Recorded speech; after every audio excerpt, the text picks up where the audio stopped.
Chet, what's up, man? What's going on, Jason? How you doing? Good. How are you? Doing well. Getting some rain here in Southern California again. Feels like I've been living in Seattle this past winter, but it'll even out. Summer's on the way, and pretty soon we'll be at 105-degree heat, so it'll all even out. I mean, can you guys not be pleased? All I hear is drought. Now I hear all rain. I know. Well, it is Taxifornia, so I mean, I guess we have a license to complain, right?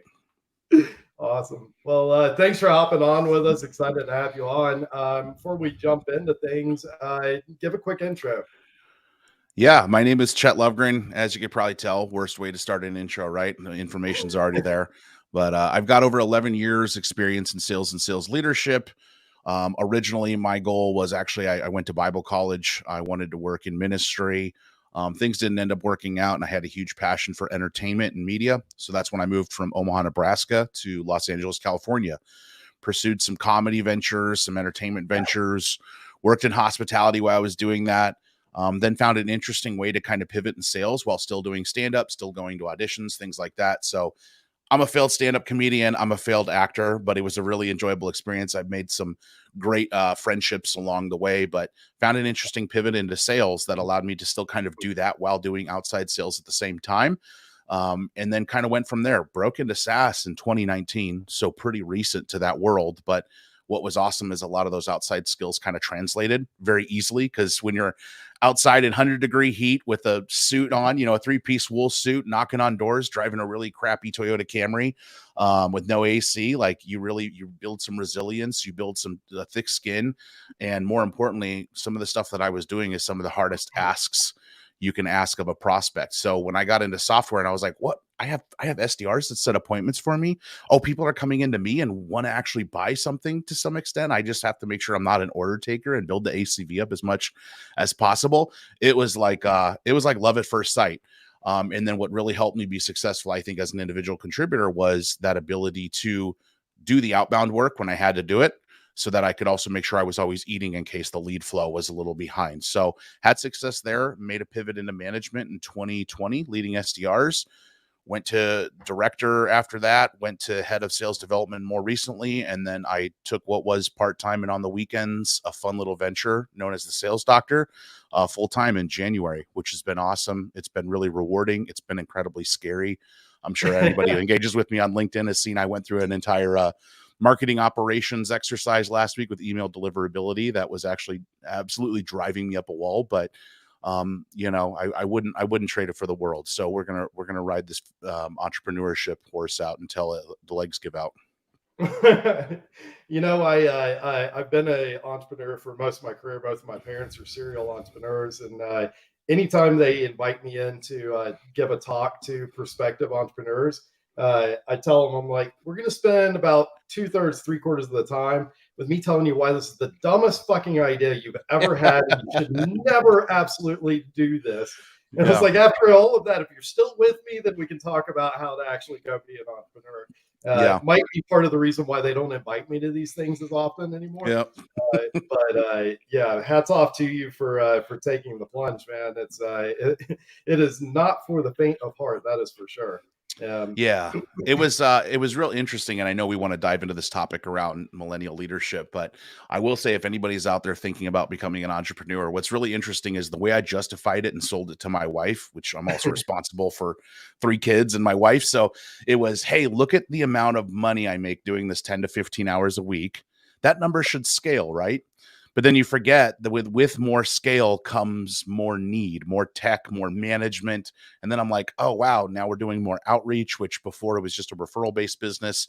So be very careful when you look at taking your supplemental income into a full-time income. My wife the other day was like, I thought being a founder would mean you'd have a little bit more time. And I said, not at the start, for sure. Not at the start, because now I'm actually like, certainly never.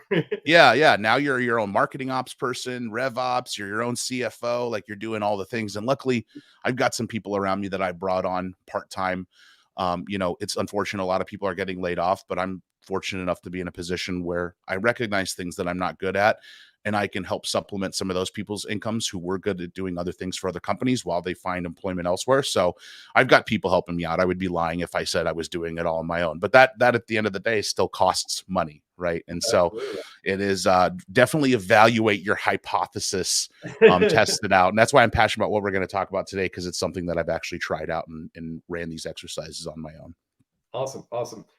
We should definitely circle back up afterwards. This is my second run at running a demand gen growth agency on the side, and holy crap, did I learn a lot of lessons the hard way the first go Mhm. around. So anybody that's in a sort of agency, contractor type model, definitely, try and compare notes with them, trying to help them avoid some of those hard lessons that I had Yeah. to go through. But holy crap, second go around with those lessons in hand has been a game changer. Yeah.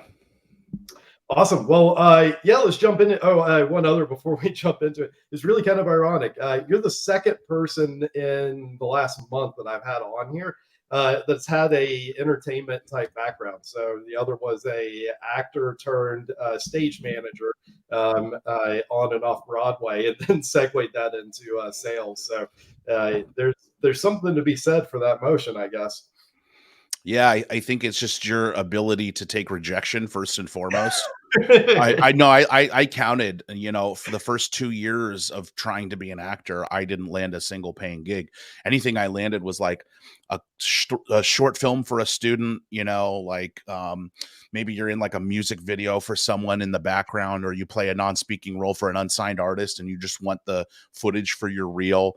A lot of stand up. I mean, when I first started doing stand up, you do open mics for like 6 months and nobody laughs, and then you actually get on stage because someone wants you to be part of their show, and now you're actually in front of a paying audience and you hear somebody laugh, and it's like this massive dopamine rush because it's the same joke that nobody else laughed at, that somebody else is laughing at, but you're still not getting paid because you're a young scrub. You know what I mean? So it's I think it's that resiliency and that ability to take rejection. And depending on your financial background, for me, I wasn't fortunate enough to have any monetary coverage. I was fully responsible for working 40 to 50 hours a week myself, and LA rent is not cheap. So I think you also get that work ethic in there. And it's got a lot of the genetic makeup you need to be a successful seller. It's really I can see interesting. it. I can imagine the constantly practicing on and honing of a joke being very applicable to the honing of a pitch. Yeah. I mean, it was also in the learning and development, like you kind of said. So I was putting this bookshelf together in January, right when I went out on my own. I was like, all right, I can do it. I have this nice background now. I'm going to make it look all cool and suave, like all the people that I admire.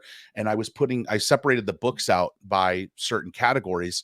And when I was putting together all my acting books, I was like, then putting together my sales books, and then my leadership books, and then my business books. And my wife looked at it and she was like, you know what's interesting about this? Each of these things that you've pursued, business, sales, leadership, acting, each one has an entire shelf minimum to itself, which just shows that you have a knack for learning and development. Because no matter what you're doing, even like the music stuff that I did on the side, I have like a little half shelf about, music business for dummies and publishing rights and the information about public domain and how to use those in like hip hop samples and stuff. And I think that's, when you get someone that is committed to that, that's the ultimate thing, because anybody can get better. I'm a firm believer that there are some inherent traits like speed as an athlete. Some athletes just will have it, some won't. But that doesn't mean you can't improve your footwork. You can't improve your agility, your hand-eye coordination, so many other things that can make you a valuable player on a team, as long as you have the ability to put in the work and the willingness to get coached and receive critical feedback from others. That makes sense, right? Sometimes people give feedback for feedback's sake, and that's a big no-no. But Yeah, it's one of those things, everybody, Steph Curry is a perfect example. Everybody looks at him and looks at his pedigree and his parents. Del Curry was one of the greatest shooters. So it's like, of course, Steph Curry was going to be that good. But if you talk to anybody that's like played with him, and it's like, dude puts in more hours and more effort and is out there nonstop. And it's like, so yeah, there's certainly a genetic, upbringing element to it, but holy crap, does he put in the effort as well? And I think you're absolutely right there. And I love people like you that have a diverse mixed background, especially if you're, that you've got the level of intellectual curiosity that you clearly do. I tell people whenever they're asking about, like, how do I hire and what do I look for? like the top two things I look for are hustle and intellectual curiosity. If you bring those two things to the table, I can train and teach just about anything else. I suck, and I'm not even sure that you even can, at teaching or developing hustle and intellectual curiosity. But I can do all the rest if you come bringing those to the table. Yeah, it's to your point. Then why is Michael Jordan's son not the MVP this year? You know, any of his sons, why are they not the MVP this year if it's all about pedigree and that upbringing? You make a good point there. It's you can't teach hustle, and I'm also a firm believer. It's one of the things I teach in millennial leadership is like your goal is not to motivate anybody. I'm a big fan of James T. Valvano, the Jimmy V Award coach of NC State, and he said, 21 years of coaching, and I've never motivated anybody but myself. And then my goal is to hope that the culture that I put in place inspires my coaches, my assistants, my trainers, my players, my family to want to be as good as me, right? Like that's my goal, is to lead by example. That's essentially what it is, lead by example. But my goal is to motivate myself, get myself out of bed, perform at 150%, and then hopefully the people around me are attracted to that and want to rise to the occasion. But I'm not your parent. I can't pull your sheets off you in the morning to get you to go make cold calls or to send a video recap after discovery. Like I can't do that. That's a choice that you have to make. And that's what I think is interesting about millennial leadership that we can dive into, is like what motivates people is really interesting, and the principles of why we're motivating people the wrong way, because people just aren't, generations are changing, and people just aren't motivated by the same things anymore. No, 100%. I love the timing of this topic. So I have been teaching a business ethics course at UT, and so undergrad business students, and just wrapped our or our last class last night. And so I did basically a open forum AMA for that last class, and they were asking a lot of questions around what would you do in our shoes, about to go into their career and stuff like that. So timing of this couldn't be any better for as far as what I've been plugged into and stuff like that. And yeah, I got a lot of exposure to like just how radically different, because last time I taught this class was nearly 20 years ago. Embarrassing to say. And yeah, things have changed a lot since last time I taught the class. Well, this is the interesting thing, about millennial leadership. And so just for relevance, like this concept of millennial leadership, it's not just for millennials who want to be leaders. I get the name can be kind of confusing, but it's for them, right? It's for millennials who want to be leaders, millennials who are leaders, but it's also, Jason, for tenured leaders who are leading millennials and Gen Z as well, Yep. because 60% people are not focusing on this, and it is terrifying. People think AI and machine learning in sales, and I made a post yesterday. Yeah, sales AI is garbage right now, but most people are doing it either because they're lazy or because they actually figured out how to use it really well. But like, you should make a 5-year escape plan, because sales AI is going to be incredible. PLG models are proving their theory, and it's gonna make it, the competition pool, a lot tougher for us in sales, therefore for sales leaders. But 60% of the workforce is going to be made up of millennials and Gen Z by 2025. And that's just 2 years from now. So we're 2 years away. COVID started more than 3 years ago. And that felt like just yesterday, right? That we all got banished to our home offices. So it's an incredibly frightening concept, because we're still clinging to these outdated leadership principles. I love research. And so I hired someone on Upwork to do some research on books that we read, books that are written, just to understand, like, maybe there's a correlation on what makes a good book, self-publishing, page count, the actual publisher who released it, the topic, the number of writers, the year it was published, all these sorts of things, how many versions have been published. And I was just kind of curious. And so I broke it into sales books and then leadership books. And I furnished a list of what you would consider probably the top 20 leadership books that, we all read. 7 Habits of Highly Effective People, Dare to Lead, all these great books, right? And the average leadership book in what I would call a sales leader's repertoire was published in 2015. Now, some were published in 2019, some in 2002, some even farther back. But if you look across these 20 books, the average published date was 2015. So then you got to think about the publish of processing a book. and getting it published. That means that they secured a publisher probably in 2014. The writer probably had a literary agent in 2013. They wrote the book between 2010 and 2013. They had the idea to even write a book in 2009. The concepts that they were writing about were probably put in practice over the course of a decade, because pre-COVID, people didn't just write a book because they had a LinkedIn following. People actually used to write books when they did something for a decade and proved out the model. Now everyone's publishing a book for social validation. They get their 3 reviews on Amazon, but that's another conversation. So in theory, these principles are over 2 decades old. Well, we don't still send faxes when we work out sales contracts with customers. So why are we applying leadership principles from over 2 decades ago? We don't even sell the same way that we did pre-COVID, right? So I sure hope yeah, not. it's really mind-boggling and interesting on the fact that we're so tied to these principles. And it's not to say none of those books are valuable.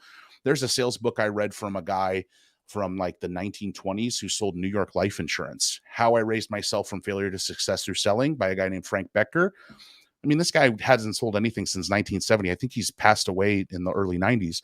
There were still principles in that book that I could apply when you're talking about competitors, because think about the life insurance financial world in the 20s, 30s, and 40s, a very competitive market, life insurance. So there were still principles that I could learn and adopt, but I'm not going to base my entire outreach philosophy on that, or else I would come off as some like, hey, do you like the car you see kind of guy? You know what I mean? It's old school sales.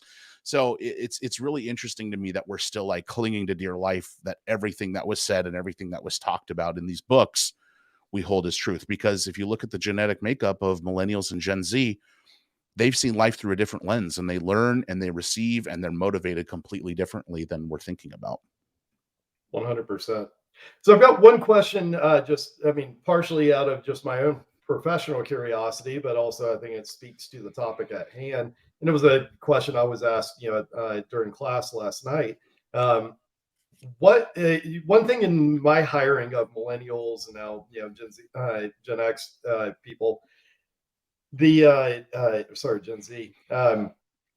So many of the things, and again, this makes me feel old, that used to be table stakes whenever I was going into it, now seems so rare. Like the things like sending a follow-up email, afterwards, or doing like just bare minimal due diligence, before an interview and stuff like that. And it's, I constantly find myself lamenting anytime I'm going through a large, hiring process. How many of those things that used to be table stakes that seem so rare these days? Have you experienced similar things? Yeah, yes. The reasoning is people are different now. I mean, take millennials, for example. Look at their observation of a 9 to 5. They were programmed as from children to feel security because their parents, their grandparents, and their great grandparents were all byproducts of wartime. The millennial generation is the first generation. You could talk about the Iraq war and all those things where, probably younger guys, 18, 19 were going, but for the most majority, like, this is one of the first generations that did not have to go to war in college. And they actually had a choice, right? There was no draft for most of the wars that have happened in our lifetime.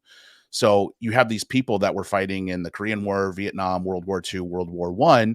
That was their life. And that war is a scary thing. And they come back and it really changes a person. And so we've been programmed to appreciate that and feel the security because we don't have to do that. Also think about their parents. Their parents were hippies in the 70s, who then buttoned up in the 80s and became victims of corporate greed in the mid 80s, and then employer disloyalty in 2008 when pensions and investments were wiped out because of the financial crisis. Well, why do you think millennials job hop so much? We don't trust them. And I am a millennial, so I'm referring to myself, but I have a hard time trusting employers because even now, look at what happens. People are getting laid off in masses just because a company overestimated their growth and was pretty irresponsible in hiring, right? We were told that hire more people, that'll equal more money. We didn't do our due diligence there. We've been taught that it is what it is. That's the way the cookie crumbles. I mean, that was Walter Cronkite's slogan, right? Because their parents, my parents, never felt empowered enough to take hold of their own destiny. I witnessed it. My dad worked at a place and, right when the financial crisis hit, I remember like the day before he had like heard some rumblings, he rushed home at 2:00 during the workday to jump on his little, like whatever he was doing online for finance to liquidate a bunch of stock because he didn't want to see what was going to happen.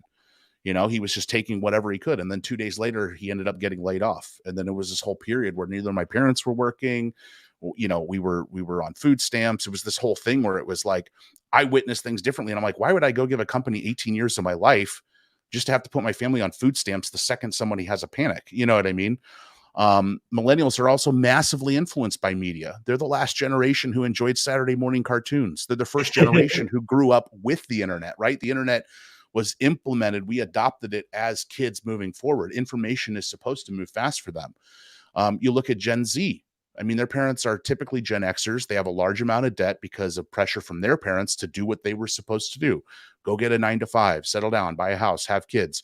I firmly believe that for the majority, Gen X was one of the last generations that was taught and instilled this traditional life model. I say that because millennials are having kids at a much lower rate than any other generation. Gen Z even lower, but their parents worked for lower pay and entry-level jobs with massive amounts of college debt with the promise that tomorrow would be better. Their parents are likely the generation Gen Xers who will wipe out Social Security. They don't know what a CD player is, dial-up internet, or the yellow pages. They've lived in a digital world, and some Gen Zers are, for the most part, some of the most political and news-heavy generations since the baby boomers. Gen X kind of did it because that's what their parents do. Millennials were kind of like, we're more into independent media. But Gen Z is totally into traditional media. They just consume it digitally. And so they tend to have a much more pessimistic attitude towards hard work. And so, like, when you're not doing follow-up, when you're not doing these things, what is it? Well, it's because you're not bought in. You don't believe in the mission. And so millennials don't believe it because, hey, I don't care.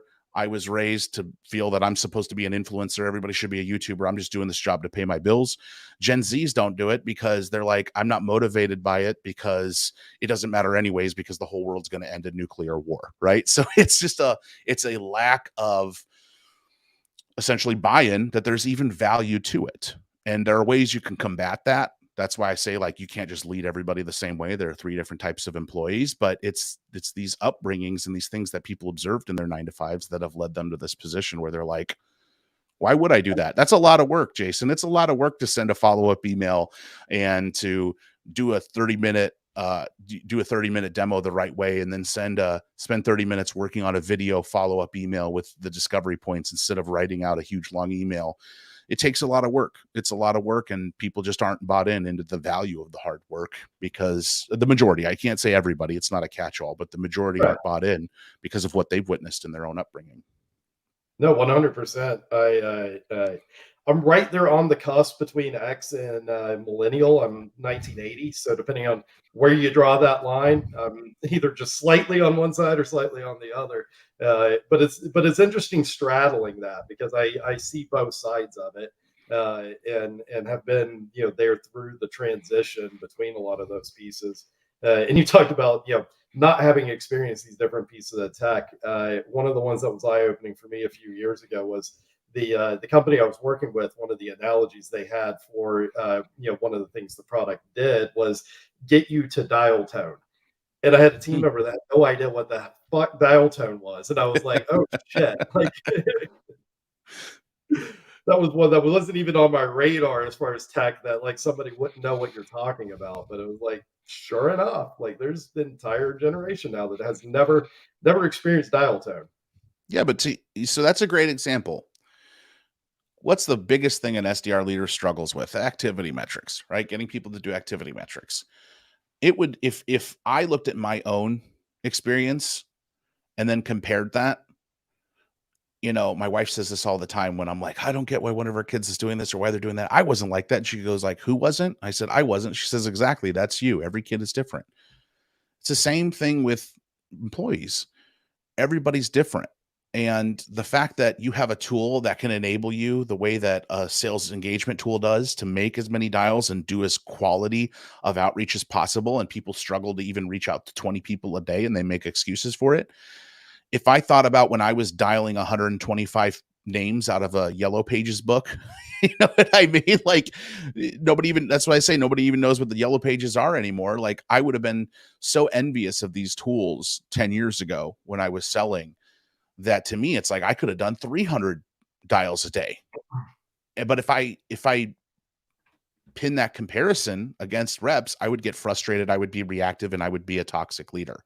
And that's one of the biggest things about reactive leadership that's so tough for people to comprehend, is how negative it really is, because you're drawing that comparison to yourself. Plus, as leaders, let's face it, we all imagine ourselves as the rock stars we never were. We look at the we look at the highlights. I mean, I was just listening on my phone, my voice memos the other day, to a really awful conversation I had with a sales leader when I first joined SaaS. And I got rocked at the very beginning in 2019, because it was just a new concept to me, some of the things that were being done, especially because I was selling to salespeople and they like to be sold to a certain way. But it was like 2 months in, and I had recorded this conversation that I had one-on-one with my boss, because I felt like the conversation wasn't going to go a good way. So I hit my phone recorder, put it in my pocket, right? And just listening to that conversation, I'm like, 6 months after that, I sold a deal that was worth $40,000 in monthly recurring revenue when I went to a different company. And it's so weird to like look at that and go, if like, I remember that because I know I wasn't perfect. And I think we forget that all the time. Now, the reason I wasn't perfect there is for a multitude of reasons, some of my own effect. And that's why my BS meter, when reps tell me I couldn't do it or I'm having a hard time accomplishing it, is kind of there, because I was a little bit of that rep at one point. You know, I was making excuses because I came from an industry where I was hot stuff. I was doing $250,000 ACV deals and commercial insurance policies. And I thought I was the hot kid on the block, and I couldn't even sell $10,000 a month in MRR, you know? And I got humbled, but I recognized that. And now I know how to scope it better, but I don't hold people against like my old metrics and the work ethic that I had, because I know things are different, and we just need to do a better job of that as leaders. So I have to ask one question, and then I want to dive into some of the management insights that you have around it. But for me, at least, the idea, and I mean, it really came home to me whenever I started actually explaining this to people outside of the industry. But like the entire model of, we're going to go and hire these kids straight out of college, certainly first sales job, oftentimes first job they have, and put them in a seat and give them some tech and a list and say, dial and email through this at extremely high volume. And that's how we're going to get started in this, especially because that's more often than not the first person at that company that you're ever going to speak to, and the first person to represent it. Like, that entire model seems so asinine if you can step back from it and be able to look at it with fresh eyes. It's just like, how does that make sense? Yeah. It's still weird to me today. I mean, I have a special spot for SDR leadership because I've done it a time or two.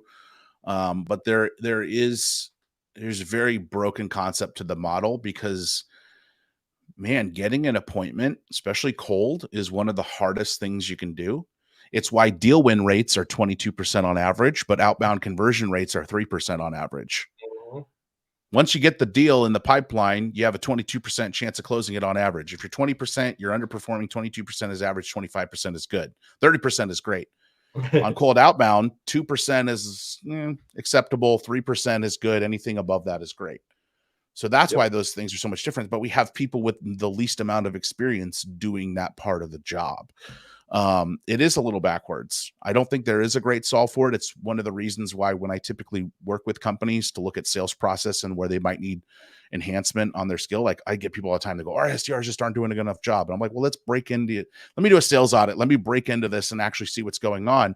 You start realizing that, you'd be better promoting your SDRs to like junior AEs, having them work SMB deals, and then have your AEs be mid-market, and then maybe put 2 AEs in enterprise, but work on a prospecting model that makes sense with maybe your AEs need to be full cycle. Like, unfortunately, most of the time when I look at companies, I go, it really doesn't make sense to have an entire SDR model. You really should have a progression model where SDRs are getting the opportunity to sell to certain ACV level of deals while your AEs are really prospecting. But then on the flip side of it, sometimes it doesn't make sense for AEs to prospect. If it's very transactional, it's like, go have them do it. But if you're selling a point solution or whatever, but especially when you're at like an enterprise level, like there's a lot more time that goes into deals, and it's just tough, in my opinion, to get an SDR to that skill level for the majority. Now, there are a couple SDRs who can knock it out of the park. And I think that's why hiring profiles change, and we aren't just typically taking SDRs straight out of college anymore. Like, we want to see like some professional experience or some relevant previous sales experience. You don't have to have sold SaaS. You can have sold, Red Bull, whatever, those guys in the Red Bull trucks that go around, the promo assistants, the guys and gals that are doing that and trying to stock people's vending machines with Red Bull. You could have done that, but at least some form of getting in front of someone and having a sales facing conversation. Or like hospitality, veterans have a great pedigree. Athletes, of course, have a great pedigree to be able to do well. It's just about teaching them to get comfortable with those facing conversations. Hospitality people are great at the conversations. You just got to teach them the process stuff that the veterans and the athletes already have down. So it's just, you got to pick your poison. What are you willing to sacrifice in terms of quality, and what are you looking for that's going to get you? You have to adjust your hiring profile. Penelope Yamauchi at Vendition was recently on my podcast and talked about adjusting your hiring profile.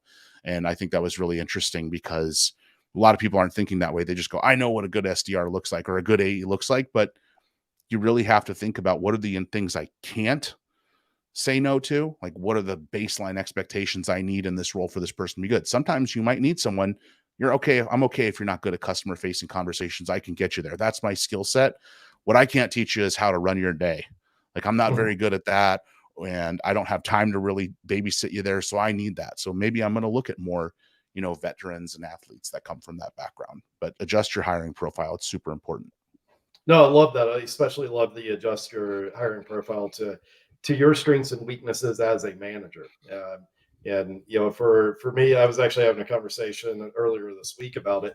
For me, it was one of those illuminating things, and it's always a bit of a puzzle to me. People that get ego or like defensive around it or whatever, around like, hey, these are my weaknesses. Like for me, as I started getting more and more into leadership, executive type roles, stuff like that, it was like, holy crap, you mean I can hire people that are good at and flock to the things that I suck at and have to like really force myself to do? It's like, this is fucking amazing.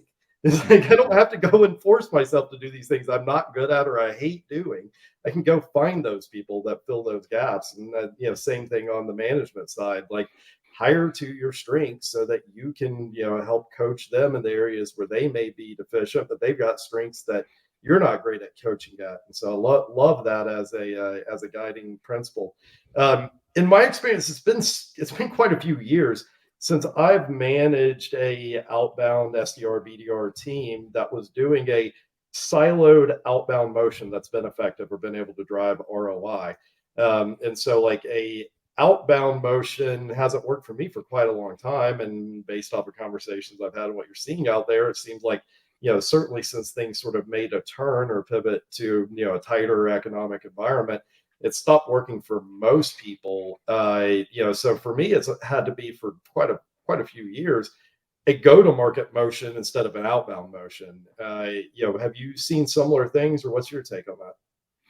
It's getting harder. There are a lot of people that are making it sound like they have the silver bullet, so hire me to do it. But it's not. Look, the complicated thing is that if you're going to go outbound, the first thing you need to ask yourself is, do I need to go outbound? Think about an AE, right? In AE's OTE should be 20% of the revenue that they're expected to bring in, right? Like that's the rule of thumb.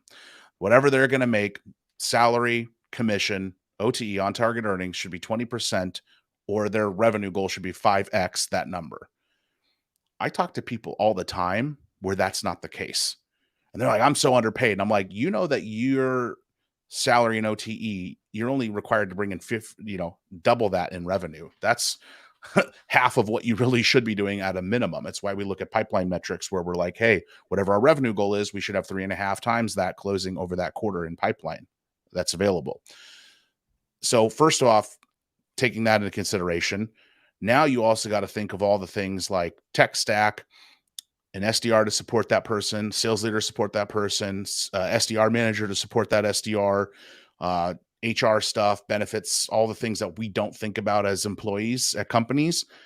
When you start increasing all that, you get to what we all know is our CAC, our customer acquisition cost, and what percent of cost to revenue should I be okay with? And I think the rule of thumb is like, don't go above 75 or 78%, but 65 is a minimum benchmark. You can go as high as 75.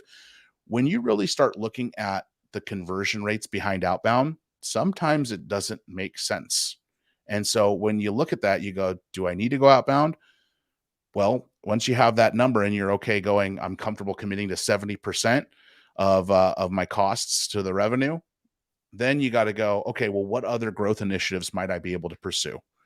Should I spin up a content engine? Should I dive deeper, bring on somebody like Leslie Greenwood to talk about community and build a community for our brand? Words kind of overplayed a little bit sometimes, but there are ways to like engage with your current customer base and future customer base and creating content. Is a PLG motion going to do better? Do I just need to have 2 AEs that are going to field all my inbound requests and then do some prospecting on the side? And if you can get lower CAC with a different growth initiative, then do it.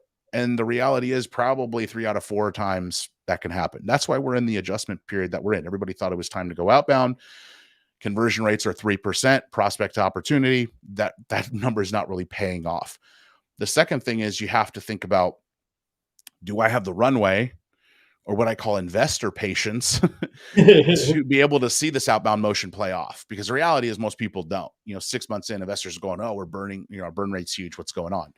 Well, it takes time building an outbound engine. You shouldn't expect to see any results for at least 9 to 12 months. It's going to take time, but we're building a conversation pipeline. And then hopefully some of that's on the initial outreach going into our revenue pipeline, but we might just be building a ton of conversations and interest, doing a bunch of marketing work essentially. And then the third thing is, am I ready to go outbound? It's tough, grueling work. And the only way you're going to be successful is if you can challenge those traditional benchmarks and think about, well, why is prospect conversion at 3% good? Can I do any better? Can I get to 8%? How do I do that? Why are closed won deals celebrated at 22%? Why can't we do 40%? The simple tweak I made early on in software that helped me, and I tell people this all the time, was implementing more video in my sales process. I didn't send a bunch of emails once prospects were in the funnel. It was pretty much all video communication. And once I started doing that, I started going from being a 22, 25% closer to 35 to 40%, because you're building a different type of engagement. You're standing out above the crowd. You can better explain something in 60 seconds than you can in a 700-word email. Also, there's a whole trick with closing with sending contracts that, I always thought was funny. It was like, why do we pigeonhole ourselves to never sending a contract? Just send them the contract. You can't win the business if you don't have a signed contract. You can't get a signed contract if it's not in their inbox. So people always want to leave a pricing call with send me the proposal, where there's a whole talk track around that. But thinking about these tactics of, well, how can we do better? How can we get show rates from 70% on outbound to 85%? These are the things that you're going to have to do. And that's tough work. And then you have to build it all. It's a lot of tough work. So typically when a sales leader whose average tenure is 18 months at a company goes through that exercise, they get past box 1 and they get halfway through evaluating other growth initiatives and they just go, I just don't want to do it. They typically don't even answer questions 2 and 3 because they already fed up halfway through question number 1 because there's so much due diligence behind it. Yeah, I mean, it's so much easier to look at a spreadsheet and say, for every BDR that I add, they're going to generate X amount of revenue or X amount of pipe that's going to turn into the X amount of revenue. And it's like, it's an HR problem. It's not a more complicated, hey, we got to figure out our combined motion and we got to figure out, does this work from a ROI CAC standpoint or any of that stuff. It's like, hey, the spreadsheet told me if I hire X number that it's going to generate this. And it was the blind acceptance of that I think largely landed us in a lot of the mess that we're in right now, because it clearly doesn't work. It's not that easy button. And a lot of the things that we did to try and support that model are the very things that broke the model at the end of the day. Yeah. I mean, you also have, go ahead. Well, I was going to add to that. You also have a lot of people that have no business being a VP or a head of sales. They really have a business being a director of sales, or maybe even a sales manager. I know we hate that term in tech sales because we want that director of when I'm leading AEs. But they shouldn't. And the founder and the CFO and the CEO, if the CEO is different than the founder or president, anybody in the exec leadership should do a better job of looking at those numbers. But we live in this age where people enjoy being the boss more than they enjoy being the boss. And it's put a lot of the burden on, there's this whole joke in the tech sales community right now that the VP of sales is essentially the scapegoat for failure to hit revenue, which is not always the case. It's the same thing as an individual contributor who doesn't succeed in your model. It's because you either didn't coach them up or coach them out. soon enough. There's two things that you can easily do, and they don't get that at the VP level either sometimes. And so now, yeah, like you said, they're plugging in, well, the spreadsheet told me, well, what else did you do in terms of diligence? Putting in numbers on a template that you got from somebody in your community is not enough work. Like, adjust, like you said, the hiring profiles, adjust your approach. It's not the same thing. People are coming from different industries too. Oh, I sold cybersecurity, now I'm selling point solutions for restaurants. Different model completely. Like, it's just, you got to adjust based on the data, as much data as you can aggregate. But it's due diligence. It's hard work, man. To your point, hard work is hard work, and a lot of people don't want to do it. Oh yeah, everybody wants that next easy button. I Yeah. also think there's a strong argument to be made that VP of sales hires are one of the most common early hiring mistakes in B2B SaaS early stage companies. Almost universally, whenever they make that first VP of sales hire, they really need a sales manager, director of sales, or a combined motion coach player, not a VP of sales. And I say that as somebody who made that mistake in my very first B2B SaaS company. Like, we hired a VP of sales way before we needed to. And it failed not because of that person or like, were they a good VP of sales? Because we didn't need a VP of sales. So we hired a VP of sales to do something other than what a VP of sales should be doing. And it was like, no wonder, like, we set them up for failure.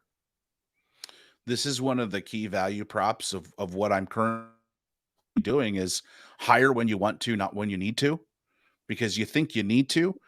But if you throw a VP of sales into a company with no salespeople or a head of sales, give them that title, one, that VP of sales probably isn't going to go do the IC work, the individual contributor work that you are trying to get them to do. Right. But two, why not bring on somebody to help you build something first? Get 2 AEs and 2 SDRs, or 1 AE even and 2 SDRs. Prove a data model first. Get some data so that when you do bring in that VP of sales and you're paying 225 salary, 500 OTE, benefits, already negotiating potential severance packages, equity, all that stuff, it's actually worth your time, and you can actually put someone in a position. Average tenure of a sales leader is 18 months right now. That's absolutely crazy. Put someone in a position where they can be with you for the next 3 years and potentially even become your CRO when operations expand, because it takes 3 years for businesses to hit net positive revenue, right? Isn't that like the thing? Unless that's just restaurants. I always forget. But it's like, yeah, there's not enough people that want to go out. And it's funny, like sometimes you get pushback, and it's like, okay, you pay 10 grand a month for somebody to come in and build out your sales motion and hire people and do this from like a fractional perspective, or you can go pay someone 225 a year before everything else, and it may or may not work out. At least you know that you're not tied to the fractional person in 6 months. So if it really doesn't work out, great. Can you imagine how much more burn you would have had by hiring a VP of sales that didn't work out, and then all the problems you have getting them out of the company after the fact? So it's really interesting that the viewpoints on the fractional model these days, but I think there's a lot of benefit to it because, yeah, you make those sales hires way too early on. You don't even stand up anything to give anybody a leg to stand on or data to look at. And you're just providing yourself the opportunity to experience more problems when you pay someone that's twice the cost. 100%. As a growth person at heart, you're going to numbers is straight to my heart. There's so many things where it's just like, it's such a mystery to me, because if you look at the numbers and you let them guide you, it's like you would never do that. But you see so many people, I mean, to the point where it's almost conventional wisdom, and you're like, how does that ever make any sense? Mm-hmm. Well, cool. So yeah, we're more than halfway in, 3/4 of the way in, and we've barely touched on kind of what ostensibly was the topic at hand. But talk to me about sort of what works with you relative to millennials, Gen Z. What have you seen on that front? It was super excellent insight on the kind of motivation and background and context that they're bringing in relative to the questions I had about sort of the table stake stuff. Because frankly, I'm embarrassed to say none of that had ever like occurred to me, and it's so much clearer now. As far as what's behind a lot of that, likely now that you shared that. Yeah, I think if we're gonna jump into tactical stuff, I think a big how-to, just this is a catch-all, is that as leaders, and I did this myself. So remember 2 things with whatever I say moving forward: eat the fish, spit out the bones, right? I'm going to say something, it's going to resonate. I'm going to say something else. Somebody's going to say that's complete BS, Chet. That's garbage, waste of time. That's fine, right? That's the whole point of professional development and learning. But number 2 is everything that I'm talking about, I at one point failed doing myself. So in my first SDR manager role, my first official management title, right? Always been a team lead or onboarding people or whatever, right? Helping train. But in my first official, hey, you're on salary, you're getting bonus as a manager. I realized after a very short period of failure in talking to other people that the biggest focus and expectations we set with reps across any department are for effort and performance. But the wildest thing is we fail to set an expectation for engagement. Mm-hmm. And this is how you create culture. Culture isn't we win, we work hard, this, that, the other, because when nobody wants to work hard and you're not winning, then your culture's dead. But if you say, hey, we are in this with each other and we expect a level of engagement in team meetings, engagement in the team metrics, engagement in exercises that we do for training. Once you set that expectation, then you can start diving into understanding what type of employee is each person that I have, because again, people receive leadership in different ways, and better lead them. So Larry Long has this great blurb that he talks about where he's like, why do we as sales leaders forget that not every client buys the same way, so not every person is led the same way? Now, there are different buying personas and disc profiles and all that, and so it kind of also spills over into how to lead employees. And there's a company called Korn Ferry. They have this thing called an executive summary quadrant. I'm not going to dive into it because we're pretty far into the call already. But if you're interested, you can look it up. It's a really cool executive summary assessment thing that they run. But essentially, when they talk about this, they talk about there being builders and maintainers. And I love that concept, but I think specifically to this example, we need to take it a step further. And there's a third category of people, which are departers. And so if I think about what type of employees do I have, what type of person is this person, what type of person is Jason, I have to evaluate who he is, and that helps me better lead him. And so when you think about builders, you can identify those. They're your day ones. They typically have the same career aspirations and energy as you. That's why you're in leadership, because you have the drive to get where you need to go. And these people typically resonate with that. It's the type of person who in your one-on-ones, you have to be very careful with your conversations, because you could spend most of the time just chatting with each other or talking about concepts and theory and all these things and not actually getting enough done, just because you're both vibing off that same energy, because you both have that same kind of aspiration and drive. Similar to this call, like you said, we're halfway through the call. We've talked about a couple things, but we're going to dive deeper into the topic because we've had this great back and forth, because I believe we're both builders. Now, the way you lose a builder is by not giving credit where credit is due and giving them too much. They need recognition. They have to have balance when you give them special project workload, or else at some point they're going to say, well, if I'm doing this, this, and this, then what is Jason doing?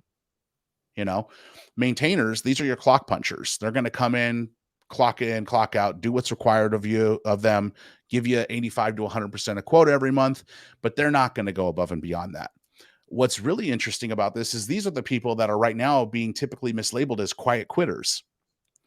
And the reason that's happening is just because they don't have the same career aspirations and energy as their leaders. But that doesn't make someone a quiet quitter. They're doing the job that you hired them to do. Right. So but the problem is, again, you set the job as make 50 cold calls a day, 5 discovery calls a week, this, that, the other. You set the expectation of inputs and outputs. You didn't set the expectation for engagement. So if you set that expectation for engagement early and often with your maintainers, now they're valuing and looking at things through a different lens than someone who goes, oh, I made my 40 calls today, drink my coffee, go play my Switch on the couch until I have to show up for the team meeting. They're the ones that are going, ooh, I'm not doing as well as other people this month. I should go make 10 more cold calls before that next team meeting, and maybe even do like 5 video emails, because I know someone was opening my emails or somebody engaged with me on LinkedIn, because it's about engagement and I want to be an engaged part of this team. But we don't do that. We just talk about inputs and outputs. Now, some people, and at the end of the day, just love doing their job. They set those boundaries. They move on once they're done with the job. And we need to respect that as leaders and nurture them to the best of our ability. But there's a good group of maintainers that if we put a little bit more emphasis there on the engagement, we change the way that they look at their employment with us.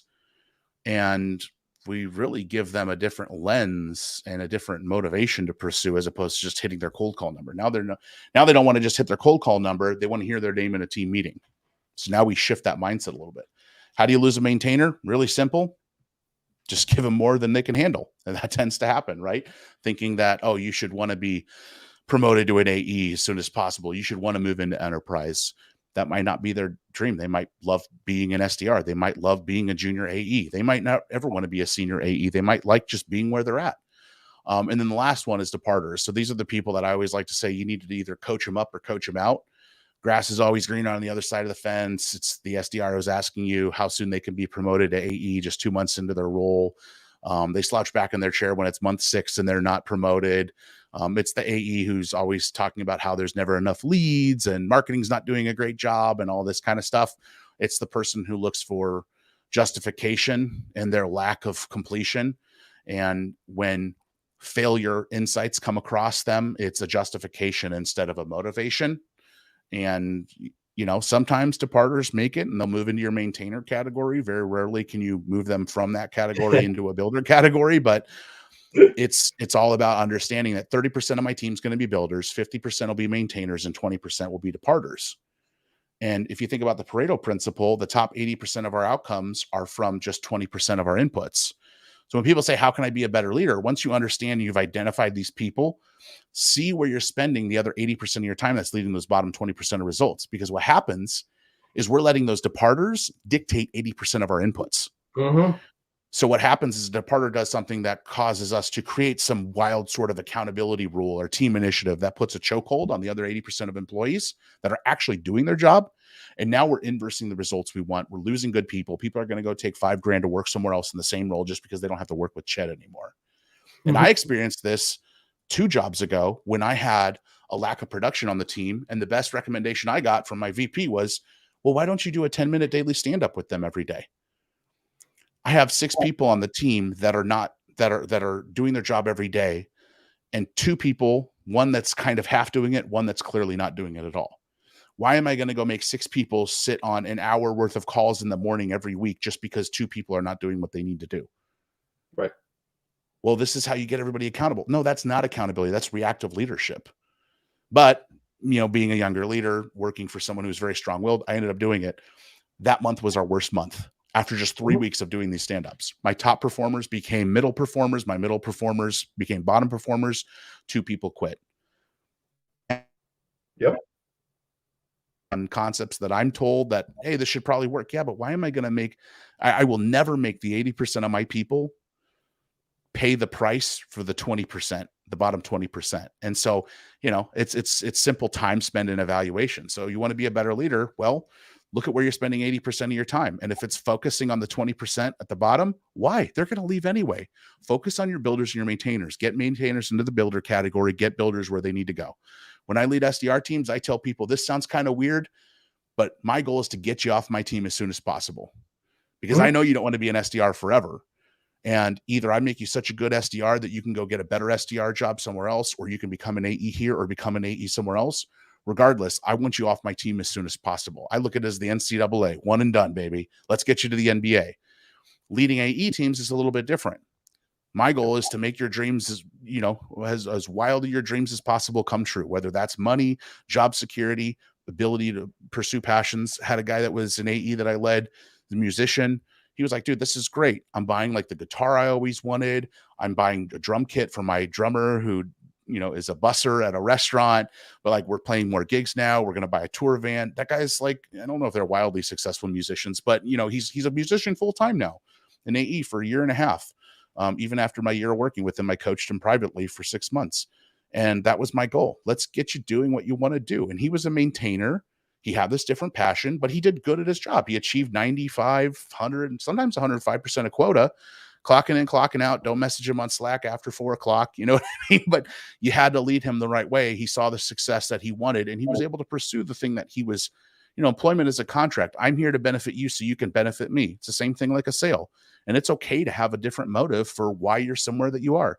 I've taken certain titles because I wanted larger responsibility and the ability to build out my narrative. And then somebody gave me the opportunity to do that. We understood the benefit here. We understood the exchange of goods, right? A win-win is when both sides take away something positive. We understood that a sale is made when an equal exchange of value is given. I'll come work for you and do a lot of this extra work.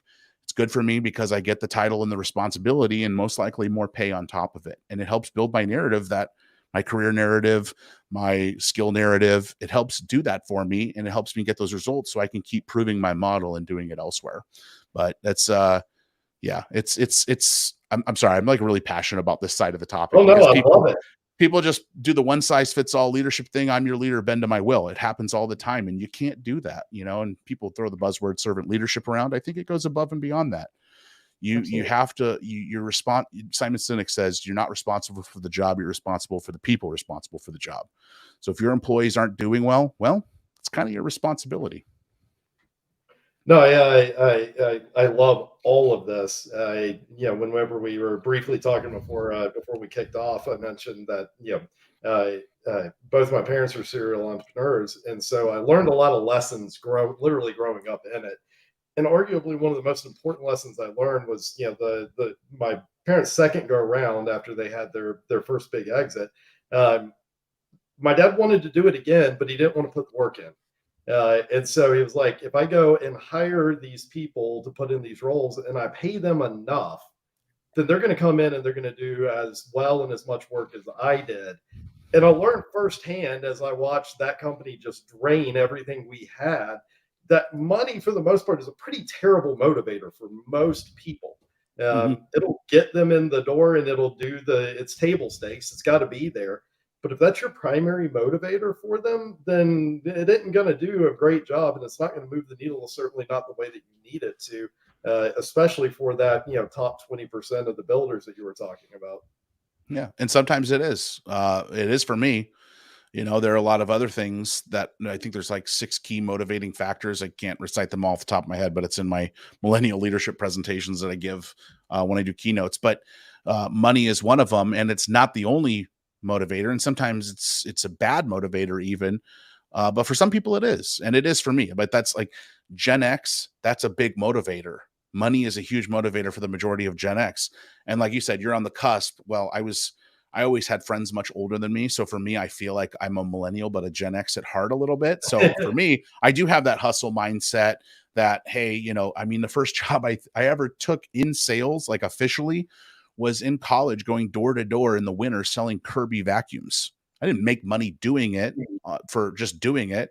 I made I think $50 a vacuum, and they're like $300 vacuums. And it's basically like an MLM, frankly, because there was a guy that was like the leader of our territory that was like responding to a state director, you know what I mean? And 20 people show up to the initiation. The guy's got a Rolex on and a really nice suit. And he's like, this is how we sell the F out of vacuums. And it's like vacuums. And they're like, yeah, you dump this little dirt on their carpet, it'll vacuum it right up. First time I ever tried to demo it, didn't work. I got dirt on the person's carpet.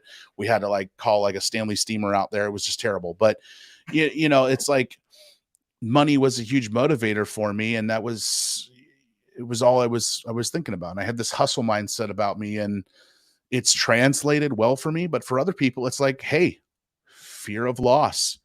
I'm glad just to have a job so I don't lose my home. This pays for my home and my kids' college fund. Some people, recognition is a big one. I want to be recognized as a thought leader. I want to be famous on LinkedIn.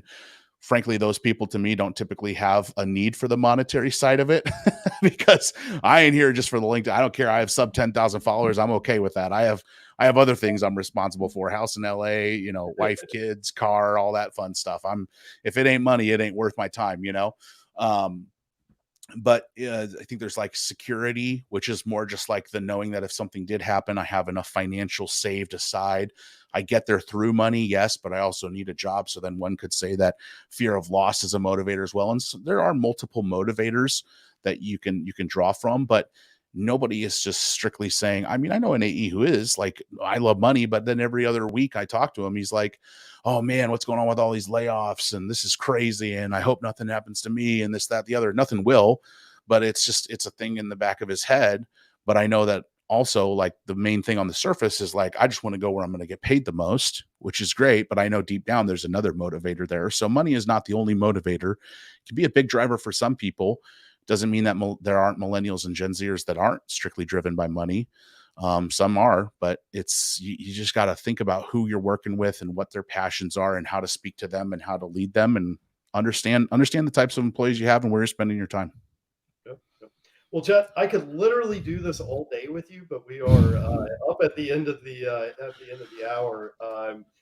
Before I have a sign off, please follow up with me. I want to carry on a lot of different conversations from this, and I also love to have you back on this again. Yeah. We've got some other programming stuff like that might be a great fit for you. So let's definitely circle back up. But in the meantime, let everybody know where they can find you. I mean, LinkedIn, you can find me there. You can go to my website though. Spend a lot of good money making it look nice. So go there. So I get some Google Analytics engagement and make my webmaster happy. www.thesales.rx, R as in Roger, X as in X-ray.com. We also have a whole resource page with links to all the podcast episodes that we've done, free downloadable resources. We have a blog that's launching next week, and we have copies of our Sales RX newsletter that we publish every week on there as well. So you don't even have to subscribe to the spammy newsletter. You can just read the copies right there if you want to.